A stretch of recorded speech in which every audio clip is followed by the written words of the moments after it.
사도신경으로 우리의 신앙을 고백하겠습니다. 나는 전능하신 아버지 하나님, 천지의 창조주를 믿습니다.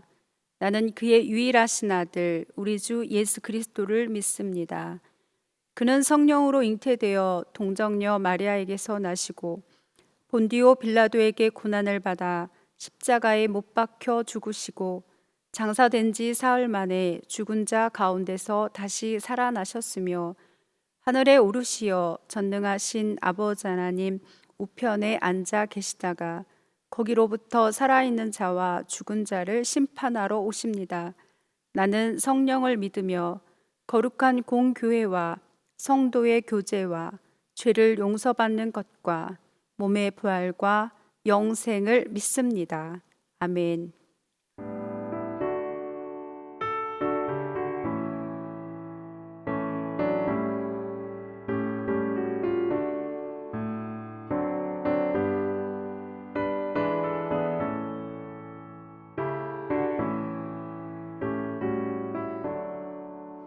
내 평생 살아온 길 뒤를 돌아보니 걸음마다 자음마다 모두 죄뿐입니다.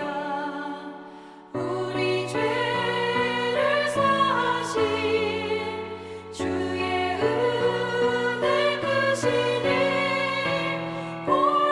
골고다의 언덕길 주님 바라봅니다. 나같이 못난 인간 주님께서 살리려 하늘나라 영광 보좌 모두 버리시었네. 낮고 낮은 세상에 사람 형상 입으신 하나님의 큰 사랑 어디에다 견주리.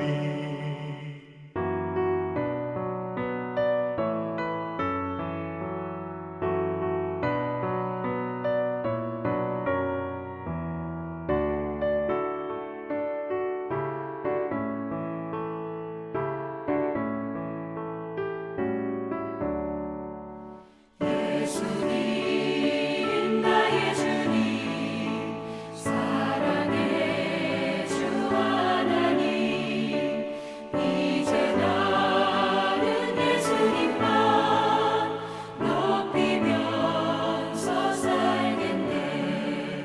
나의 남은 인생을 주와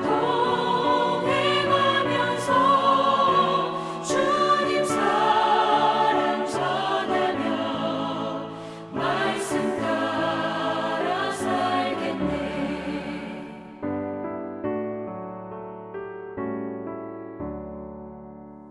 오늘 우리가 함께 나눌 말씀은 사무엘하 14장 1절부터 3절입니다.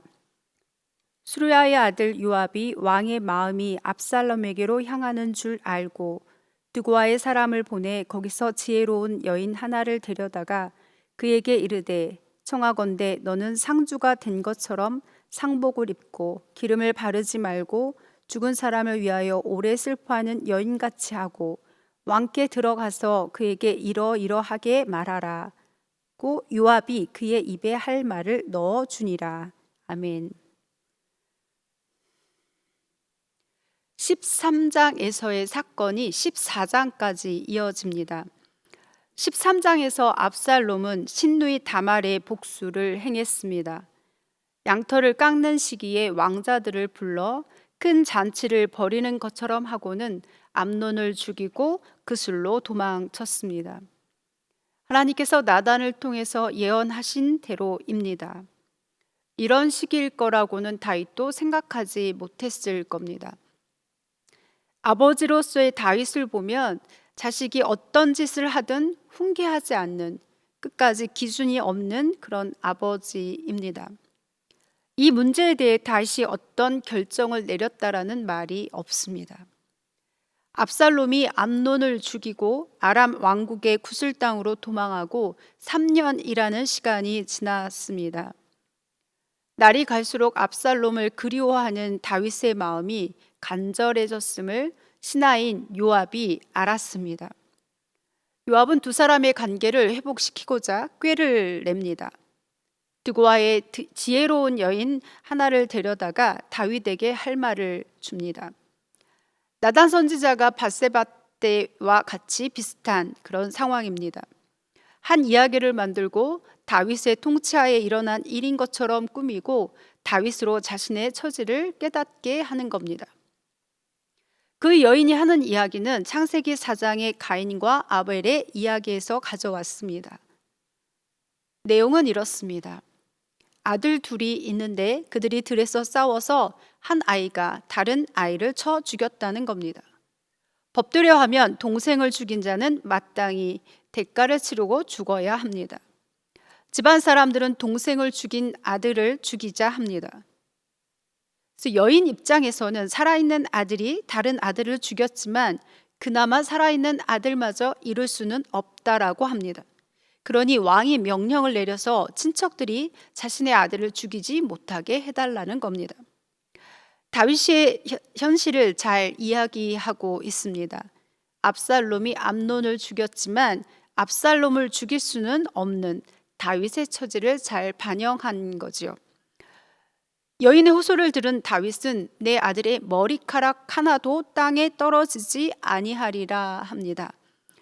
그러자 이제 여인이 본론을 이야기합니다. 나단과 같이 이 여인도 지금까지 내가 말한 것은 바로 당신의 이야기입니다 라고 합니다.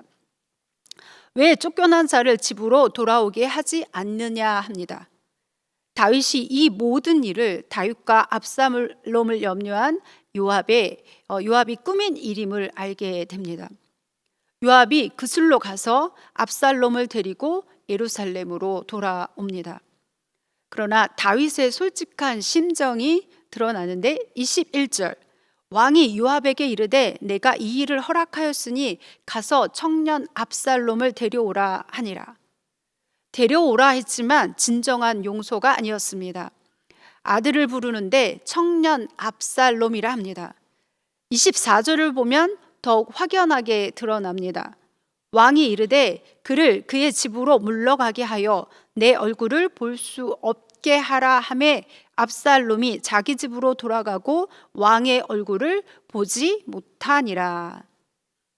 보고 싶은데 보고 싶지 않은 다윗입니다. 최소한 한 번은 만나서 그가 암논을 살해한 일에 대해서 어떤 형태로든 압살롬을 징계했어야 합니다. 그러나 오라 하긴 했는데 왕의 얼굴을 볼 수 없게 하라 합니다.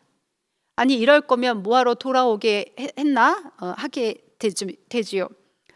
그렇게 2년이 지났습니다. 28절입니다. 압살롬이 이태 동안 예루살렘에 있을 때 왕의 얼굴을 보지 못하였으므로 차라리 먼 이국 땅에 있을 때가 더 나았다고 생각할 정도로 돌아오게 해놓고는 만나주지도 않는 겁니다. 겉으로는 용서한 듯하지만 그렇지 못했습니다. 다윗이 압살롬 만나기를 거부하는 시간이 길어질수록 아버지에 대한 압살롬의 마음은 실망과 분노로 커져갔습니다. 이 상태로 있을 수 없는 압살롬이 요압의 밭에 불을 질러버렸습니다. 결국 압살롬은 궁궐에 들어와서 왕을 만납니다. 5년 만입니다. 용서의 의미로 입을 맞추고는 있지만 우리는 이게 진정한 의미의 회복이 아님을 압니다.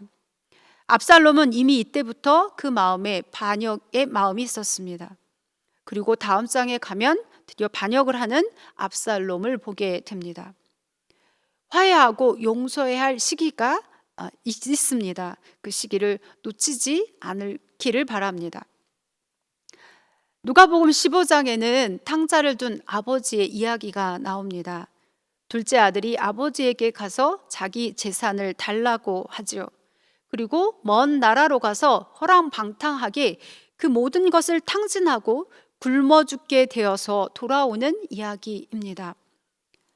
돌아오면서 아들은 내가 일어나 아버지께 가서 이르기를 아버지, 내가 하늘과 아버지께 죄를 지었사오니 지금부터는 아버지의 아들이라 일컬음을 감당하지 못하겠나이다. 나를 품꾼의 하나로 보소서 하리라 합니다. 이 아들은 용서는 바라지도 않습니다. 그저 아버지의 종으로 받아들여지기를 원합니다. 굶어 죽게 생겼을 때 아버지를 생각하니 아버지는 아버지 집의 품꾼조차 풍족합니다. 그래서 아버지의 종이 되기를 자청하고 돌아옵니다. 그러나 아버지는 아들의 생각과 다릅니다. 아직도 거리가 멀지만 측은히 여겨 달려가 입을 맞추고 가락지를 끼우고 신을 신기우고 잔치를 벌입니다. 아들로서의 신분의 회복입니다. 종으로 써달라는 아들에게 아니다, 넌 내 아들이다. 이것이 성경에서 말씀하시는 용서입니다. 죄를 지었던 것을 그저 없던 것으로 하는 것이 용서가 아니라 관계와 신분의 회복까지입니다. 우리도 삶에서 때로 용서하지 못할 때가 있습니다. 그럴 때 용서의 말씀을 들으면 더 괴롭지요. 용서해야 됨을 알면서도 되지 않아서 힘들어하곤 합니다. 그럴 땐 억지로 용서하려 하지 말고 그 마음 그대로 하나님 앞에 그 마음을 가지고 나아가기 바랍니다. 그리고 그 마음 그대로 토로하십시오. 주님은 용서하지 못하는 그 마음부터 만지시고 회복시키시고 그리고 주께서 주의 마음으로 용서하게 하시는 용기도 그 은혜도 주실 것입니다. 기도하겠습니다. 주님, 우리에게 주의 마음을 주옵소서. 주께서 우리를 용서하시고 주의 자녀로 삼아주신 그 사랑을 늘 기억하게 하여 주옵소서. 그래서 그 마음으로 용서하며 사랑하게 하옵소서. 주의 사랑이 우리를 살리신 것처럼 우리 이웃도 넉넉히 품고 기도하게 하여 주옵소서. 예수님의 이름으로 기도합니다. 아멘.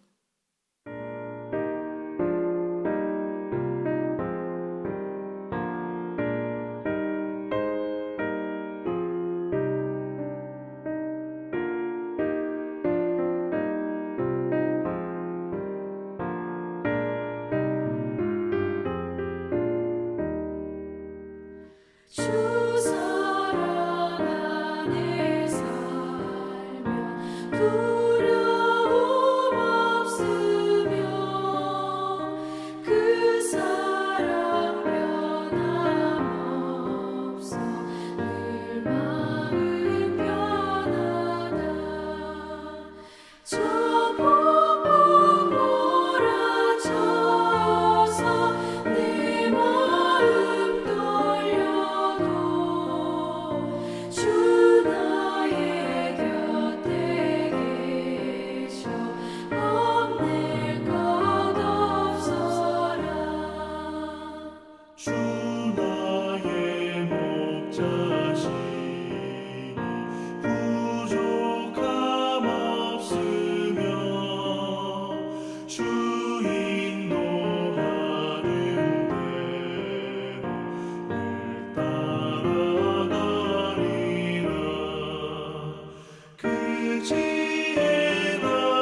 늘 함께 하소서.